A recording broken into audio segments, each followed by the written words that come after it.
You were busy all day.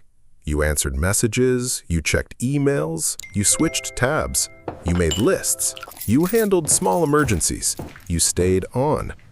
And somehow the day ended with that awful feeling. What did I actually do?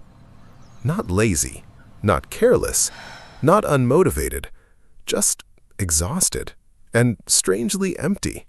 Because the truth is, some of the hardest work in modern life doesn't look like work. It drains your focus, steals your time, and leaves behind almost nothing you can hold.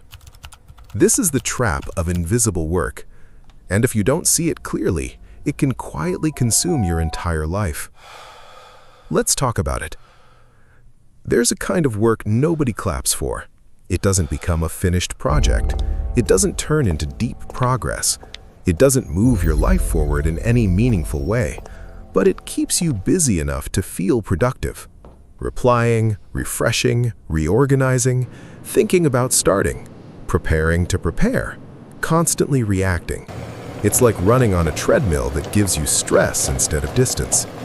And the dangerous part, invisible work makes you feel guilty for resting, because technically you were doing something all day. But being occupied is not the same as being aligned. Movement is not the same as meaning. Imagine this.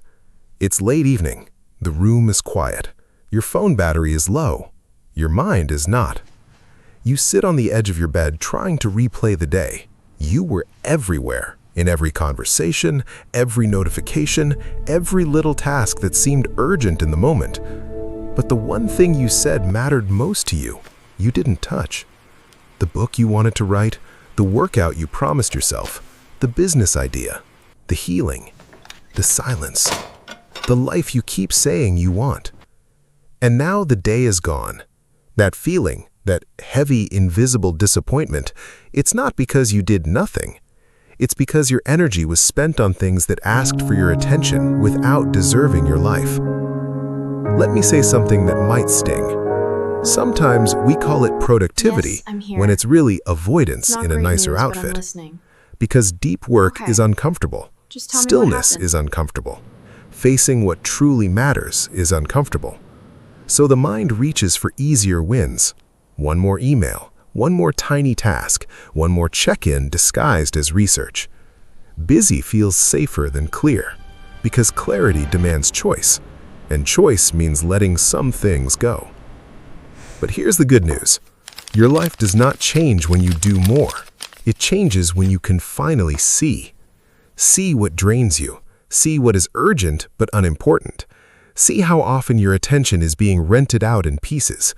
See how noise has trained you to confuse stimulation with significance. And once you see it, you can begin to live differently. Not faster, not harder. Slower, cleaner, truer. A clear life is not built by filling every hour. It is built by protecting a few sacred ones. A quiet morning without your phone, a single task done with full presence, a walk without content in your ears, a notebook instead of another tab, a deep breath before saying yes, a pause long enough to ask, is this actually important or is it just immediate? That question can save years of your life. Because invisible work survives on unconscious living. The moment you become present, it starts losing power. When you stop reacting to everything, you remember that your attention is not public property. It is your most intimate form of energy. And where that energy goes, your life follows. You do not need to earn rest by burning yourself out first. You do not need to prove your worth through constant availability. You do not need to end every day exhausted to call it meaningful. Some of the most powerful changes in life look small from the outside. Closing the laptop, ignoring the non-urgent message, finishing one real thing, sitting in silence long enough to hear yourself again. That is not laziness, that is reclamation. That is how a scattered life becomes an intentional one. So if you've been busy all day and still feel like you're falling behind, pause.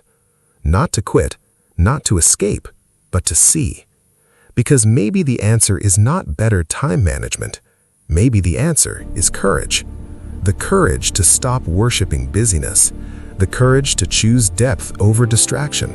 The courage to build a life that actually feels like yours. And maybe today, the most productive thing you can do is finally stop doing what doesn't matter. If this spoke to something real in you, keep going. More clarity, more depth, more peace. One intentional day at a time.